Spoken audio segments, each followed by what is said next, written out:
আসসালামু আলাইকুম বন্ধুরা, আপনাদের সবাইকে আমার চ্যানেলে স্বাগতম। আজ আমি আপনাদের দেখাবো কিভাবে খুব সহজে আর কম উপকরণে নতুন আলু দিয়ে মুরগির মাংস রান্না করা যায়। চলুন তাহলে আর দেরি না করে শুরু করা যাক। নতুন আলু দিয়ে মুরগির মাংস রান্নার জন্য এখানে আমি বাটা মশলা নিয়েছি, আদা বাটা, গরম মশলা বাটা, আর এই পাশে পেঁয়াজ কুচি করে কেটে নিয়েছি, আর এই পাশে আস্ত কিছু মশলা নিয়েছি, দারুচিনি, এলাচ, তেজপাতা আর কাঁচামরিচ।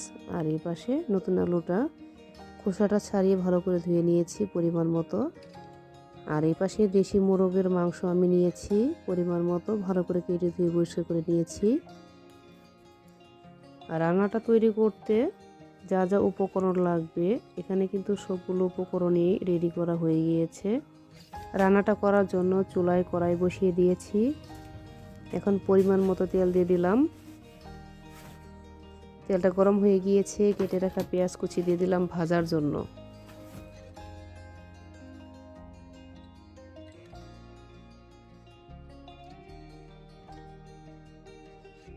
এখানে আস্ত কিছু মশলা দিয়ে দিয়েছি, দারুচিনি, এলাচ, তেজপাতা। এলাচটা থেতো করে দিয়ে দিয়েছি পরিমাণ মতো। পেঁয়াজের সাথে ভেজে নিচ্ছি। পেঁয়াজটা কিন্তু মশলার সাথে আমার ভাজা হয়ে গিয়েছে। এখানে আদা রসুন বাটা দিয়ে দিচ্ছি 2 চামচ পরিমাণ। বাটা মশলা, গরম মশলা বাটা দিয়ে দিলাম 2 চামচ পরিমাণ। বাটা মশলাগুলো কিন্তু ভালো করে একটু ভেজে নিচ্ছি যেন কাঁচা গন্ধটা না থাকে। একটু সময় নিয়ে মশলাটা ভাজবো।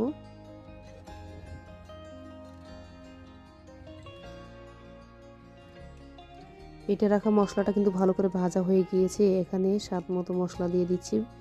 হলুদ গুঁড়া 1 চামচ পরিমাণে দিয়ে দিলাম, ধনিয়া গুঁড়া 1 চামচ পরিমাণ, আর মরিচের গুঁড়োটা আমি এখানে 1.5 চামচ পরিমাণে দিয়ে দিয়েছি।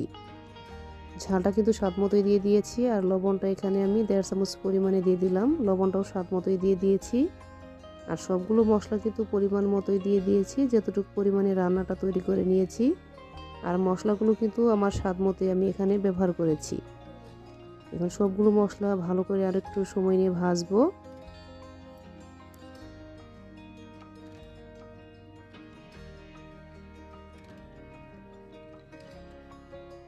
মশলাটা কিন্তু আমি একটু সময় নিয়ে ভালো করে ভেজে নিচ্ছি।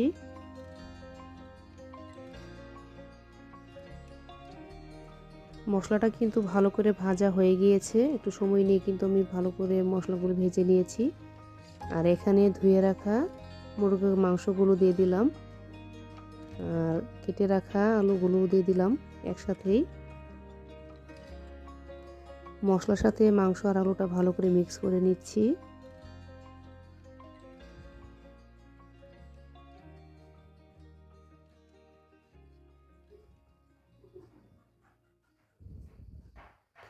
মশলার সাথে আলু আর মাংসটা কিন্তু ভালো করে মিক্স করে নিয়েছি। এখন ঢাকনাতে ঢেকে কিছুক্ষণ সময় নিয়ে মশলার সাথে মাংসটা কষিয়ে নেব। মশলার সাথে মাংসটা কিন্তু সময় নিয়ে কষাবো। এর মাঝে কিছু কাঁচা মরিচ আর পেঁয়াজ কুচিও দিয়ে দিলাম, দিয়ে ভালো করে আবার একটু মিক্স করে নিচ্ছি। পরিমাণ মতো পেঁয়াজ আর কাঁচা মরিচ দিয়ে কিন্তু মশলার সাথে ভালো করে মিক্স করে নিচ্ছি। ভালো করে আবার একটু নেড়ে নিচ্ছি। একটু সময় নিয়ে কিন্তু মাংসটা ভালো করে কষাবো। ঢাকনাতে ঢেকে আবারও কিছুক্ষণ অপেক্ষা করব কষানোর জন্য। এর মাঝে আবার একটু নেড়ে নিচ্ছি।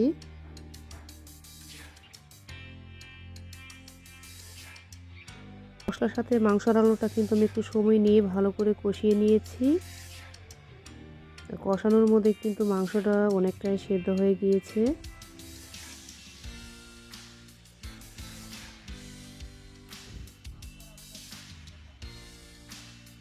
এখন মাংসর আলুটা ভালো করে সেদ্ধ হওয়ার জন্য এখানে পরিমাণ মতো ফুটানো গরম পানি দিয়ে দিলাম, দিয়ে ভালো করে আবার একটু মিক্স করে নিচ্ছি।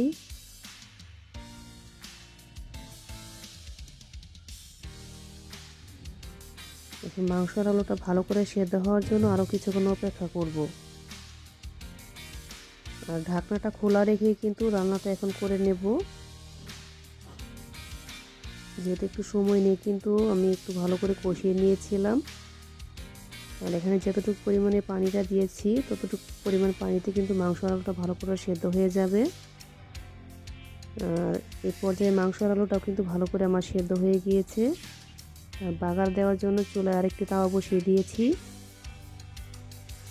এখন পরিমাণ মতো তেল দিয়ে দিলাম, কেটে রাখা পেঁয়াজ কুচি দিয়ে দিলাম পরিমাণ মতো। পেঁয়াজটা আমার হালকা একটু ভাজা হয়ে গিয়েছে। এই পর্যায়ে ফোড়নে জিরা আর কালো জিরা দিয়ে দিলাম পরিমাণ মতো একটু, দিয়ে কিন্তু বেশিক্ষণ ভাজবো না। ভাজা কিন্তু হয়ে গিয়েছে পেঁয়াজটা। এখন নামিয়ে নিচ্ছি। নামিয়ে রান্না করা মাংসটা আবারও বসিয়ে দিয়েছি আর ভেজে রাখা পেঁয়াজ বেরেস্তাটাও দিয়ে দিলাম। বেরেস্তা দিয়ে কিন্তু ভালো করে ভেজে নিচ্ছি। আর রান্নার শেষে পেঁয়াজ বেরেস্তা দিলে কিন্তু খেতে আরও বেশি মজার হয়, রান্নাটাও কিন্তু অনেক সুস্বাদু হয়। তার জন্য কিন্তু রান্নার শেষে আমি পেঁয়াজ বেরেস্তা দিয়ে দিচ্ছি। এখন একটি বাটিতে নামিয়ে পরিবেশন করে নেব।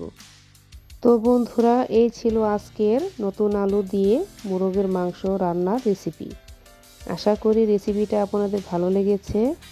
যদি ভালো লাগে তাহলে অবশ্যই ভিডিওটা লাইক করবেন, বন্ধুদের সাথে শেয়ার করবেন এবং নতুন নতুন রেসিপি দেখতে আমার চ্যানেল সাবস্ক্রাইব করতে ভুলবেন না। সবাই ভালো থাকবেন, আবার দেখা হবে নতুন একটি রেসিপি নিয়ে।